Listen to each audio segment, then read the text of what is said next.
Hello and welcome back to Rapture. We've been here before, but not quite like this. Well, kind of like this, I guess. We're of course talking about BioShock 2, the middle sister of the BioShock series, if you will.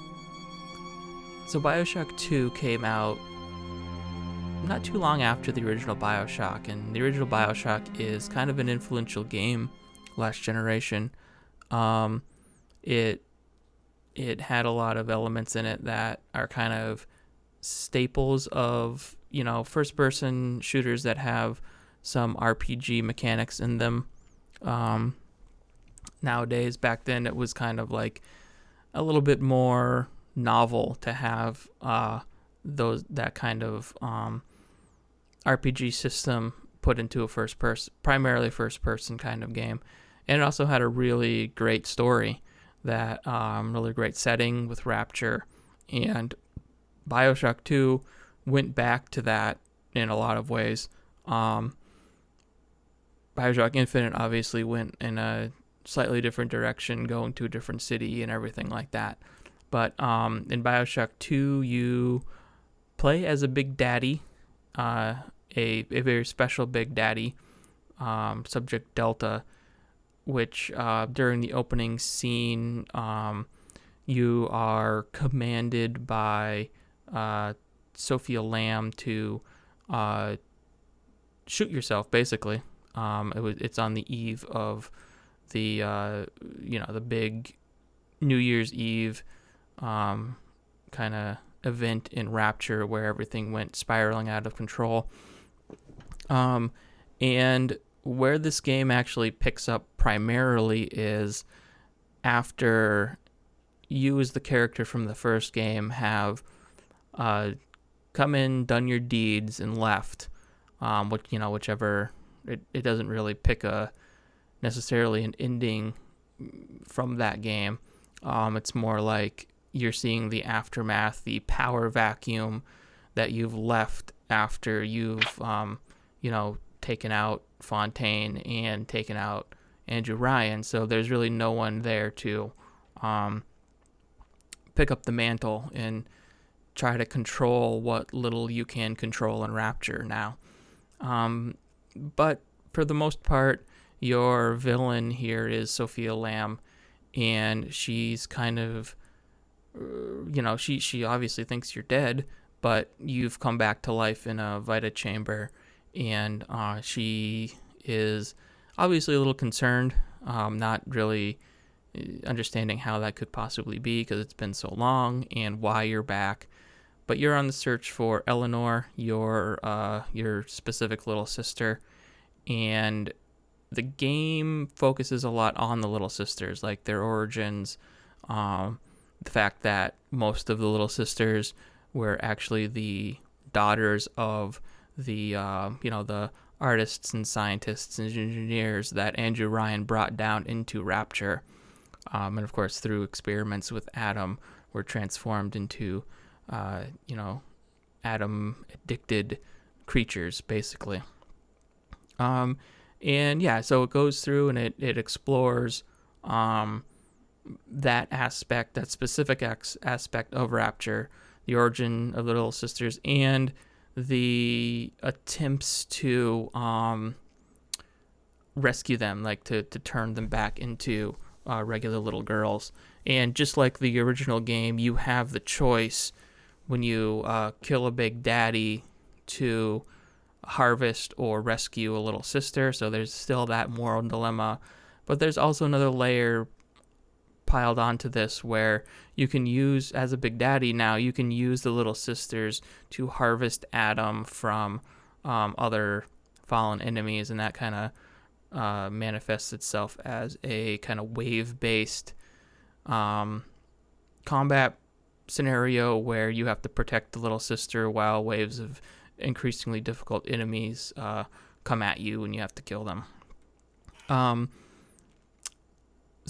are those elements, and I think as we get into it, we're going to find out that our takeaway from this is that it was a little bit too much of the same thing, and maybe kind of like a lower quality version of that first game. And as I'll talk about a little bit later on, the DLC that came with this game, there was just a trials trial mode type thing, like a arena type mode where you just it's all combat. But then there's also a DLC called Minerva's Den, which is a nice little slice of BioShock that brings you to a completely new area with a new set of characters and everything like that. And I actually found that to be pretty good, like a nice little jaunt through what makes BioShock great, as opposed to what was in BioShock 2, which is kind of, like I said, more of the same and kind of like drawn out. But before we get too far into that, let's talk a little bit about our impressions of it and how far you guys got in the game. So, Derek, let's start with you. Like what now? I guess let's start with your like where your history with BioShock and like what you thought about your time playing BioShock 2. So I played them both when they first came out, and I love the first one. I remember enjoying playing through the second one, Mm-hmm. but that was so long ago. So when we returned to this, I was like, okay, this is gonna be awesome. We're returning to BioShock. We just got the collection on PlayStation. Mm-hmm. This is gonna be nice going back to something. And when I started playing, I was like, okay, cool, I'm back in. Let's start going. Let's start going. And then almost immediately, it became, for me at least, I was like, why am I doing this? Like, I wasn't able to find any of the enjoyment that I remember having previously while Mm-hmm. playing back through this again. Mm-hmm. And what was it? Um, What was bugging you? I don't really like to try to like pinpoint something. It might be like the combat, the overall speed of the game, because it's very, it's very slow moving. Yeah. I mean, yeah, both Um, literally and figuratively. yeah, and then I get to these points like with like I think the thing that annoyed me most were the stupid security drones, because they're Okay. everywhere. Mm-hmm. And I was like, why are there so many? Just leave me alone. I thought I hacked it. Why are they still coming after me? Like, Yeah. I don't know. Maybe I was just having kind of like a rough time with how I was going through it. Yeah. And like I dropped it down to easy because I was like, all right, I need to play through this. I want to get through the story, try to pick up. Mm-hmm. And I was like, all right, it'd be simpler. And now like I was actually having like some like tough times where I was starting to run out of stuff. And I was like, all right, what am I doing? Okay, now I can only swing my thing. Like I thought I was playing this on easy. Why is it still taking like 30 swings Mm-hmm. to knock somebody out? Um, and then like I just didn't feel like rewarded once we got to like the next area. So you kind of clear through your area, and then I'd get to the next area, and it's all right. Do the same thing again. You're gonna go Yeah. find this new Atom Mm, type move, yep. and A you're new gonna make MacGuffin. yeah, and then you're gonna make it all the way back the way you just came to the very beginning, Mm-hmm. and then you're gonna use that, and then you're gonna move forward again, and Yeah. then do it again. I guess like the loop now isn't as satisfying as the loop would have been back then when the game was more I'd say maybe relevant in gameplay aspect versus it still has an amazing story. What's going on with that and stuff is really cool and what they're telling. Mm-hmm. um I just feel now that like the gameplay doesn't hold up to that storytelling aspect of it. Yeah. Yeah. I mean that's that. I mean even back then the combat was kind of slow and clunky, even in the original game. Um, we just recently talked about this with uh well, I mean Outer Worlds was like this, but Journey to the Savage Planet, where the combat just doesn't feel super responsive. Like it doesn't feel like a first person shooter first, It feels like a first-person shooter second, and other things first. Um, and yeah, that was the case even back then. But I feel like today it's even more noticeable than it was back then. Um, and yeah, as far as you're talking about with like the security bots and the difficulty of even just the most basic enemies, that's where it comes down to like this is it's riding this line between a first person shooter and an RPG. So, all the enemies have health bars, and the way you get better at killing them is upgrading your skills and stuff like that. Um, as opposed to like, a regular first person shooter, which, you know, typically you just get like a bigger gun, or it just introduces a newer enemy that's more difficult, as opposed to kind of just throwing the same enemies at you for the whole game. um, Yeah, and like with that, like I did a couple of the upgrades and stuff, and it finally got to the point with like with the regular enemies where it's like, all right, I'm taking them out, I'm starting to stockpile some ammo and shit, mm-hmm. and then they just throw another bullet sponge at you. Yeah. And you're like, all right, I just wasted everything on this, because that's why I bumped it. Like I started on normal, and I was like, you know what, I want to make it through this. I'm just gonna bump it down on easy. Mm-hmm. Whatever, judge me as you may. Yeah. And it still was super tedious. Like almost got more tedious as far as like my overall feeling of it. I was like, well, damn, this should have been, this is uneasy. This should be Easier. pretty much a cakewalk and easier. Nah, it's Yeah. just as tedious as like, Yeah. yeah, it's just Yeah. a bit dumbfounding. Like, And I didn't talk about this or in the introduction, but this is in a genre of game that isn't talked about too often. Comes from like the System Shock era of immersive sims.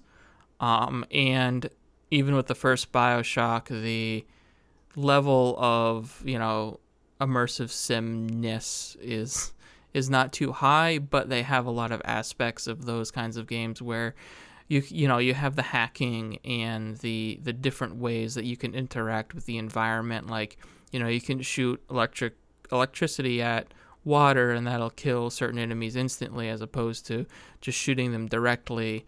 Like, there'll be oil on the floor, so you can light that on fire. And a lot of those systems are really cool when they all come together and they work. But because of the clunkiness of the controls, and because of the fact that this game is pretty linear, it doesn't offer up a lot of like repeated visits to different to the levels and stuff like that, like you do sometimes backtrack. But you're not spending a whole lot of time in a certain zone, so you don't get to know it intimately. A lot of those environmental things just kind of get lost in the ether. You don't even notice them until after you have completed the combat sequence, that you're like, oh man, there was an oil slick here, I could have totally used that, but I already killed everybody, so there's no reason for me to even acknowledge that it's there anymore. yeah, and like some like movements with enemies, like not like it seems like it's a lot more chaotic than predictable. Like they give, like you said, they give us these elements that we can use, Mm-hmm. like the water, the oil slicks and stuff. But then, all right, how are you gonna kind of kite these enemies around to utilize it? You've got to hope that they're Yeah. running through there, and then hope that you're ready with that one. Right, because it's not even easy to switch through your weapons and your plasmids and stuff like that. Yeah, it's like it's one of those strange things. With even the first game had those elements, although I still feel like it maybe handled some of them a little bit better. And I think, so back to what I was talking about with the harvesting segments, that's where you actually start to get to use a lot of these tools. Like you get like a tripwires and mines and stuff that you can lay traps. You can like, you get telekinesis, so you can like put a bunch of explosive barrels over in one area and then shoot it when it's the perfect time to wipe out a whole bunch of enemies or something like that. So you do get opportunities like that, but they're few and far between. And like we were saying, because of the responsiveness of the combat, I just feel like it's way more clunkier than it sounds. Like on paper, it sounds really cool, but then actually executing it with the controls they give you and everything isn't quite as awesome as it sounds when you're talking about it. Like, oh yeah, you can light the flame on fire and light the people on fire, and then they'll run over into the water and try to put themselves out. Then that's when you can blast them with the electricity and get a bonus there. And then in reality, what it ends up happening is you go in your machine gun and you just shoot everything and hope you have enough ammo. Yeah. And then because that ends I up kind being of the easiest thing to do. yeah, and like I kind of like mentioned when we were talking about it in chat and stuff, like if it just had a simple sprint, like it doesn't even have to be a super fast sprint, like with how fast like the big sister moves, like Mm-hmm. if we just had like a slight speed increase, it Yeah. probably would have changed the way it felt, like by a good amount, at least for me. Yeah. Yeah, there are pickups you get that you can increase your speed, but it's really not that much. There's like tonics you can get that boost your speed. I don't know how, like, if there's different levels to it or if there's just the one, but it makes it a little bit faster. But yeah, it's not a run or anything, which I guess that makes sense because you're a big daddy. You're kind of lugging a lot of weight around. But I Yeah, mean, yeah, that's what I the said. big Like, daddies, they are nimble once they get into combat, though. Even the big daddies are. Um, mhm. they like like the bouncer big daddy can like slide across the floor with its drill. And of course the little sister is a lot more nimble, like jumping on the wall and ceiling and stuff like that. So yeah, I don't know, it's a weird thing. It's like trying to determine whether or not they're trying to make you feel like a big stationary tank, or it's just a limitation of the gameplay mechanics that they weren't able to figure out. So Lee, how far did you get, and what were your impressions? If they're different than ours, especially. Um, Similar but different issues. I loved the first one. Mm-hmm. Well, although it has issues, like you say, it's kind of it touches on some genres I like. You know, I see more of maybe like the survival horror side of it, the Right. limited resource management, getting Yeah. through, and the set piece. It has a stopy-starty nature to the pace with the action and stuff like that. Mm-hmm. As you say, you have the thing where you have your right hand is your projectile weapon, your left hand is your supernatural powers, Yeah, or your your kind of plasmins. Yeah. chemical powers. Yeah, that's fine. Using your left hand was always fine in the first, Mm-hmm. because it just kind of, you put it in generally in the right direction, you're going to get somewhere. Mm-hmm. The combat in the first one with the guns and stuff was so kind of just on the cusp of combat that Mm-hmm. it gets away with not ruining the game. The problem with the second one is it has the same stop-start pace, for me anyway, but the pockets of action are much more intense. So that Mm-hmm. really kind of rudimentary, like rough gunplay, really kind of ends up kicking in the teeth a lot, and it's not fun to get in a skirmish in this one, I find, especially when you get to the points where you kind of you harvest, you get in the little sister to harvest the thing, and then you set off the horde mode. Mm-hmm. And this is where maybe in the last game, compared to this, with the more kind of impacted pockets of enemy, and you get the Vita chambers. Vita chambers, is that right? That's what they called, Yeah, Vita chambers. Vita, Vita. Which I pronounce it Vita because it's supposed to be like vitality. That's the way I take it anyway. Yeah, I guess so. Yeah, But it's but not. so But the PlayStation Vita, so who knows? Vita, Vita. but they act like real-time respawns, real-time checkpoint. Yeah, I mean that's one of the things that I Um, liked about the BioShock lore, is that they actually dealt with death in the universe, like in universe. It wasn't just a reload. It was they had these things that you actually respawned at, and they're in the world, and they're in certain areas and stuff like that, and it's actually dealt with like that. But in the second one, I find that's where kind of that sort of idea of it being in the world butts heads with the gameplay. So you set it off. So you're going to set her down to harvest the Adam, which sets off the horde. And if you're lucky, you've set up. I did this. I think it was the third or fourth one, and it's the one that put me off of the whole system of the raids of the hordes. You've got a turret there, which is going to help you out.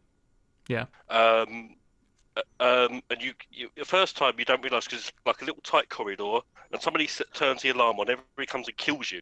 Oh, great! Oh, it's okay. I've got a Vita chamber. Yeah. But it starts you as everybody still knows you're around. So they meet you outside the Vita chamber to shoot you again. But also, while that's happening, you've had no chance to reset the fact that they're attacking your gun pod. So they're attacking that while you're trying to respawn and get out of the chamber. And it completely screws you over. It's a really bad system to have that much enhanced combat. It was fine in the first one because there wasn't as much you could probably get around it. But when you got a horde of people, some are kicking the shit out of your turret and the other waiting for you to come out of the thing, trying to get the resources, because they drop weapons caches. But it's not always the bullets that you'd spent previously. So it screws you over on that. So that limited resource survival horror thing clashes again with the systems of enhancing the action in pockets. And it just it all just bumps its head on everything. They should never have doubled down on it. Yeah, well, and that's the thing that we were talking about before, is like, this isn't supposed to be a first-person shooter first. You're supposed to want to engage with those systems, and it like we were saying, it's just it doesn't do enough to inspire you to engage with those systems. Usually the best way that ends up working and is most reliable is to just use your gun and shoot the bad guys. Even though it's still a pain in the ass and you're gonna run out of ammo, you may have to, revive at the Vita chamber and stuff like that. Which is why, like, the moments that I did enjoy out of this game were those little sister protector sequences where I decided to lay the traps and put down the mini turrets that you get, and set up the look at the environment and be like, okay, there's a door, they're gonna come through that door, because it at least does that stuff. It doesn't like spawn enemies like randomly behind you. They come through doorways into the area, so you can at least know that if you set up some traps in front of this door, they're gonna have to deal with those before they even get within firing distance of you. So you can set up those situations. It just, requires you to take the time and really analyze the environment. And I think that's the only way that you're going to consistently enjoy the little sister harvests. But the moments where, it isn't a little sister harvest, and it's expecting you to use those kind of environmental things, is where it really does fall apart. Because you don't, like I said, you don't realize it until afterward that there was this oil slick here. I mean, for one, the game's very dark, and it's meant to be dark to convey like the mood of, the setting and stuff like that. But it also makes it difficult to see these kinds of environmental traps you're supposed to be engaging with. And it's that is one thing that I think they went away from in BioShock Infinite. They went way more into an action shooter, less systems driven. I mean, you still got your plasmids and stuff like that, but it was they made it way more into a like guns first and these other kinds of ways to engage in combat second. which is why But the thing, detached from playing BioShock Infinite, I start to dislike it. I start to dislike it more and more is because of that.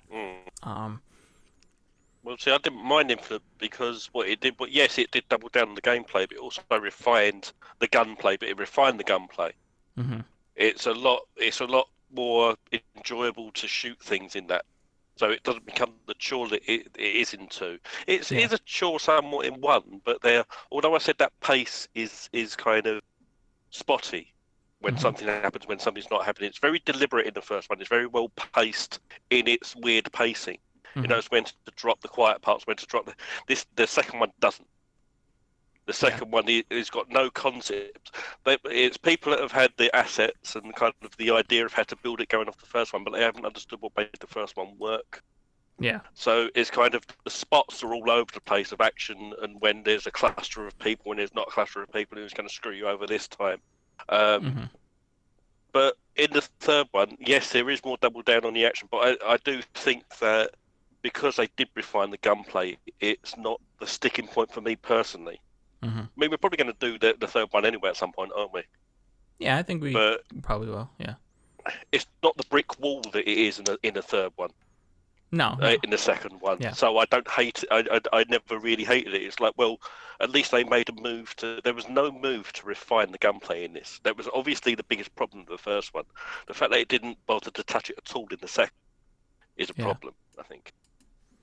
Yeah. No, I mean, it definitely, I'm not defending, I'm not really defending 2 at all in terms of that. No. And most of the plasmids that you get are repeats from the first game too. So it really, the thing that I think, and we were talking about this earlier, wishing that it was shorter, because like Derek said, it's really a lot of rinse and repeat kind of scenarios that you're thrown into. Like, oh, you finally get on the train, and then, oh no, there's a locked door. Oh no. Which is, normal kind of video game stuff, but it's very obvious here. Like a little bit more obvious than it is in other games, I feel anyway. Like, even recently replaying the first game, it feels more obvious here than it did in that game. I think probably because the settings were better in that first game. Like, you get to a particular zone and like you can't get farther, but there's like its own little story in that zone, like, when you get to Sander Cohen and Fort Frolic or something like that, like that's like, that could be its own little side story in the whole game. In the environments are really fun to explore and stuff like that. They all have their own personality, and this is more like, you're hitting a fake wall that they're putting up for you. I do think the story is pretty good, overall. Well, yeah. Like I remember, so I did, when I started playing this game, I started remembering that I had played through I'm pretty sure I played through the entire thing, a few years ago. Like I'd say probably like 7 or 8 years ago now. And so I do remember the story, and I remember, like it's not as big of a story as the original BioShock, but they do a good job of like, dealing like exploring the smaller cast of characters that they do have. Like the story with Sophia Lamb being the one that kind of takes over in that power vacuum of Andrew Ryan and Fontaine, and trying to, basically keep the Little Sister program going, and then Tannenbaum coming back to Rapture, because she was the one that originally started the Little Sister project, and trying to stop it from continuing is an interesting angle, and like their their motivations and their personal stories are explored pretty well, and I think as much as the first game had, was very much about the characters, it was also very much about Rapture, the story of Rapture, whereas this is using Rapture as more of a setting, in the actual human characters are the stars of the show. And you can get into tons and tons of lore of BioShock and stuff like that, and get really into these characters. Yeah. And I think the game that handles that pretty well. The story's definitely the strongest part. Yeah. My biggest takeaway from this is I feel like the only people that really understood exactly what made the first one work were the writers. Yeah. Because that the story is solid. I mean, sometimes we have trouble remembering who's what because that's quite deep. But obviously the writers still get it. They understand exactly what works about the whole thing. Yeah. It's not a repeated story at all, really, is it? No, it's not. Different. No. Yeah, it's very much a different story than the first game. Yeah. And a lot of the same kind of touchstones and same themes and stuff, but a different angle on it, and diving into a very specific part of the BioShock lore, if you will. Yeah. Is it the same right as the first one? I don't know if it's this. I mean, so this is a hard thing to follow. When you play this game, you'll understand why it's kind of a hard thing to follow with how many studio credits are at the opening of this game. Yeah. I believe the main studio on this was 2K Marin. Yeah. But there was a lot of 2K studios that helped produce it. And I don't know if Ken Levine and his writing team helped with the story at all. Yeah, I don't think he worked on it at all. I don't think he really liked that they were making a sequel to BioShock with so I don't know who was the writing talent behind it. But the voice seems on tone with the first one. No, it's not Levine. It does sound very connected, so that they have taken the time to kind of bond the two, so the story does seem seamless without having Levine in it. Yeah, and I'm a sucker for Rapture, so I will revisit that setting. I know a lot of folks were disappointed that they revisited the same setting from the first game, but I think that there's so much to talk about there that I'd want a prequel game that was leading up to that the 1959 New Year's celebration, or in the immediate aftermath or something like that. I think that would be really cool. During the fall. Yeah. The fall of it. Maybe you actually kicking off. Yeah, maybe you get an hour of pre-event, and then the rest of the game is trying to survive the immediate aftermath of what happened. I think that there was a book that they put out that kind of detailed up to a certain point, the building of Rapture and stuff like that. So if you are interested in that, there's a BioShock, I think it's just called BioShock Rapture, actually, that you can pick up, and it was pretty well written and everything. It had like a proper novel, wasn't it? Yeah, it was a novel. Yeah. Yep. So I didn't play 2 at all. Mm-hmm. I've never played it, and this is the first time I played it. Mm-hmm. Did they change much in the remaster? Did much? Oh, I don't know. I didn't play it recently enough to know if they changed anything. No, I don't know. I think it still looks pretty good, as a for the quality of the way the environments look and everything like that. They can get away with a lot with the kind of it's a like exaggerated, almost cartoony type look to the character models and stuff like that, like the splicers and stuff. So that's gonna be to a certain point timeless. Like they can just up-res that and it'll still look like they're not going for realism. So, but like the environments are still look pretty good. Like everything looks wet and water looks like it's flowing. And I think the moments where you're the big daddy and you go underneath the water and trudge through look really good too. Like the lighting and stuff in those sequences. There's more to do in those though. Yeah, it's definitely just a visual set piece, I think. Yeah. Because I mean, those were some of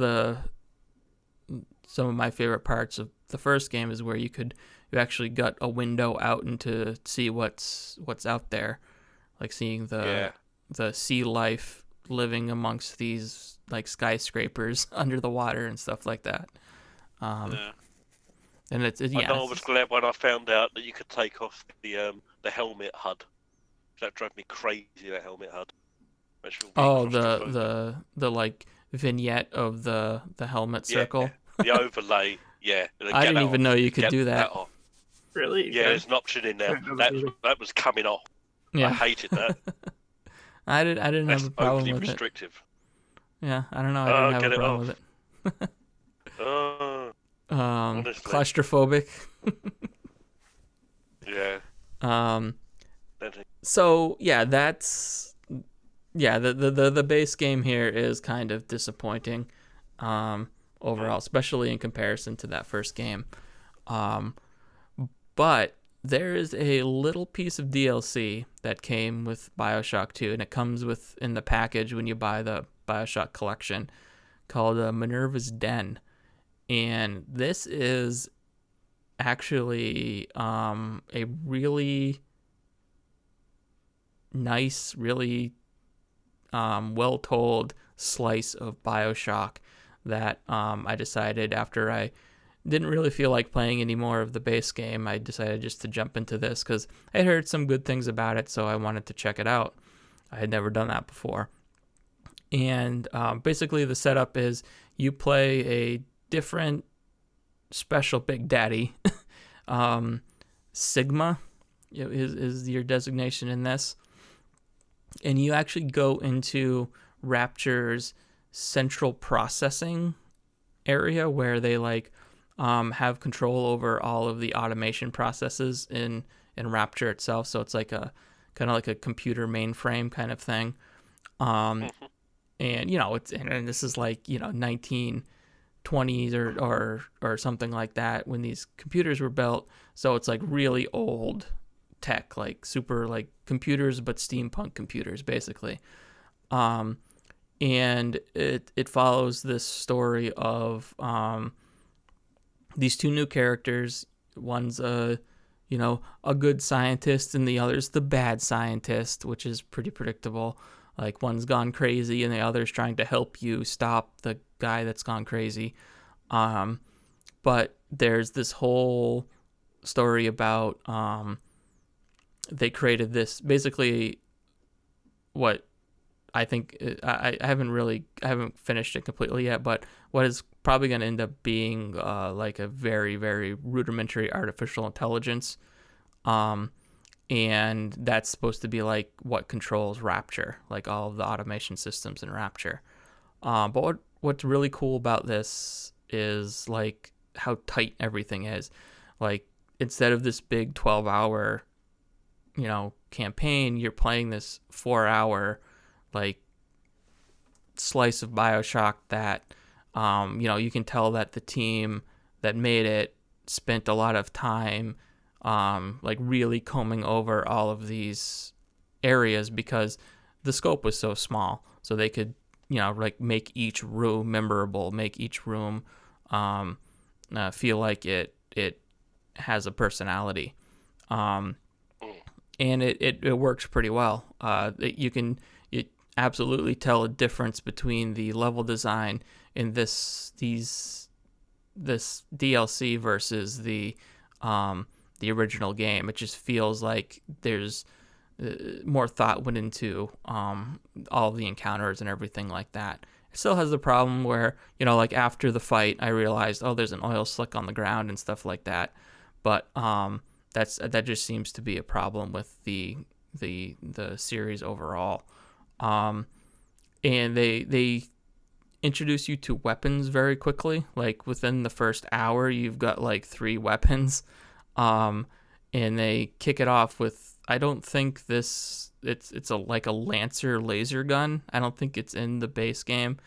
And it's basically like a solid beam, like a laser beam weapon. It just goes, you point it at an enemy and you pull the trigger and it's just like zzz, and it kills them. And you got a couple of different versions of that. Like you got one that lights them on fire, then you got one that you charge up like a Mega Man blast. And yeah, the weapons are cool. So that weapon, and there's also some other new things they introduced. Like you can walk around with a double barrel shotgun as a Big Daddy. I was telling Derek about that. I picked it up. It was like it's like the Doom Super Shotgun basically. It's like like an homage to that.